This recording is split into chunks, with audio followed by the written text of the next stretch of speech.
Sumatera. Pasti kalian juga penasaran dong. Maka dari itu, kita langsung aja ke videonya. Proses masuknya agama Islam di Indonesia memunculkan beberapa teori, meliputi teori Arab, Persia, dan Gujarat. Ajaran Islam di Nusantara mulai berkembang pada abad 13 Masehi. Adapun tokoh-tokoh yang berperan menyebarkan agama Islam di Nusantara, yaitu 9 wali atau dikenal dengan istilah Wali Songo. Penyebaran agama Islam dilakukan melalui media pendidikan, politik, perdagangan, pernikahan, dan kesenian. Selain itu, perkembangan pesatnya agama Islam tidak terlepas dari peranan kerajaan-kerajaan Islam di Nusantara.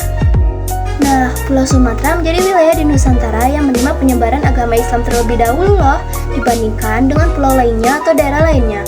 Lalu kenapa Pulau Sumatera menjadi daerah yang pertama mendapat penyebaran agama Islam? Jawabannya, dikarenakan posisi Pulau Sumatera yang dekat dengan Selat Malaka yang pada masa itu merupakan pusat bisnis atau pusat perdagangan.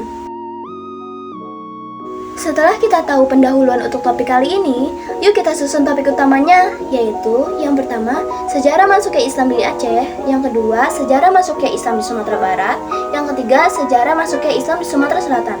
Lalu, kita lanjutkan pembahasan yang selanjutnya. Awal masuknya Islam di Aceh. Islam pertama kali masuk ke Aceh pada abad ke-7 atau ke-8 Masehi melalui jalur perdagangan maritim.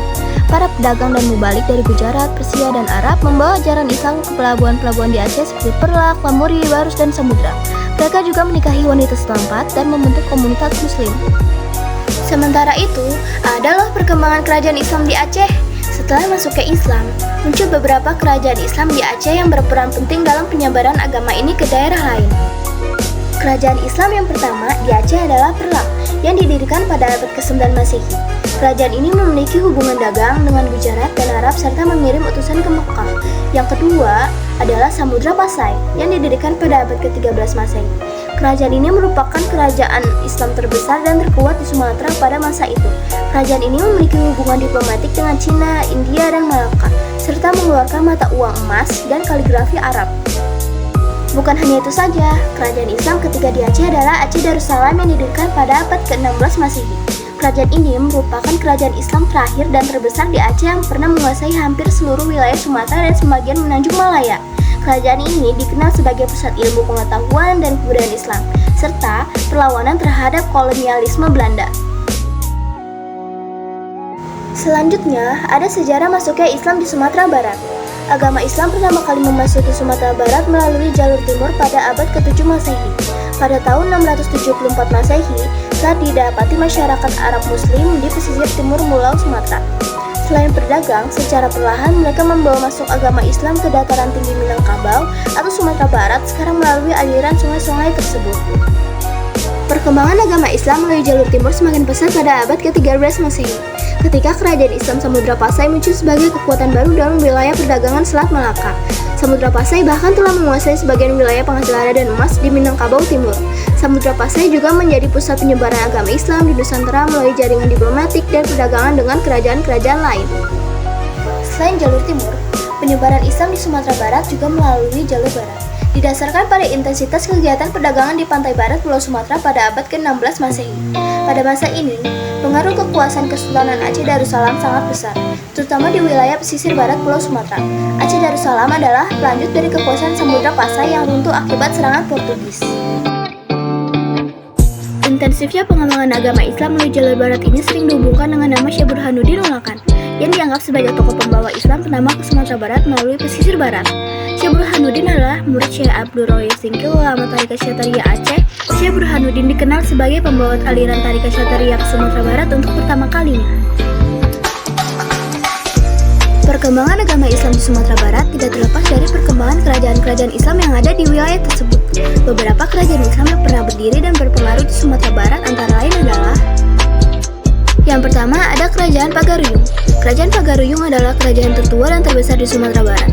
Kerajaan ini berdiri sejak abad ke-12 Masehi dan mencapai puncak kejayaannya pada abad ke-16 Masehi. Kerajaan Pagaruyung merupakan pusat budaya Minangkabau yang mengembangkan sistem adat matrilineal dan demokrasi musyawarah.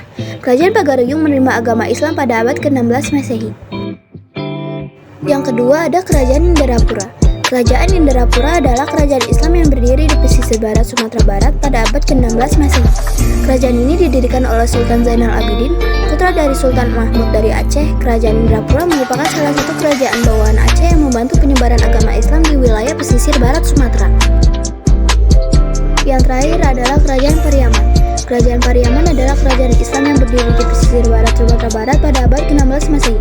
Kerajaan ini didirikan oleh Sultan Muhammad Syah, putra dari Sultan Zainal Abidin dari Indrapura. Kerajaan Pariaman merupakan kerajaan yang mandiri dan tidak tunduk pada Aceh maupun Indrapura. Kerajaan Pariaman juga menjadi pusat perdagangan dan pelabuhan yang ramai di pantai barat Sumatera. Lalu ada sejarah masuknya Islam di Sumatera Selatan. Menurut sejarah, Islam masuk ke Palembang diperkirakan pada awal abad ke-1 atau awal abad ke-8 Masehi. Sepanjang abad ke-7 sampai abad ke-14 Masehi, Islam di kota Palembang tumbuh dan berkembang pesat sehingga berdiri sebuah kerajaan Islam. Kerajaan Kesultanan Palembang. Kesultanan Palembang Darussalam adalah suatu kerajaan Islam di Indonesia yang berlokasi di sekitar kota Palembang, Sumatera Selatan sekarang. Kerajaan ini diproklamirkan oleh Sri Susuhunan Abdurrahman dari Jawa dan dihapuskan oleh pemerintah kolonial Belanda pada 7 Oktober 1823. Setelah kesultanan tersebut runtuh, giliran para ulama yang berperan besar dalam mendakwa ajaran Islam. Pada tulisan ini akan dikaji peran ulama terbatas pada Kiai Haji Muhammad Amin Azhari dengan menganalisis dan mengkaji literatur-literatur terkait peran ulama yang dibahas terkait dengan peranannya dalam bidang agama, hukum, kehidupan sosial, dan peranan ulama dalam organisasi Islam yang terbentuk. Sekian dari penjelasan materi yang saya sampaikan. Sekian dan terima kasih. Mohon maaf jika ada salah kata atau kekurangan yang saya sampaikan. Wassalamualaikum.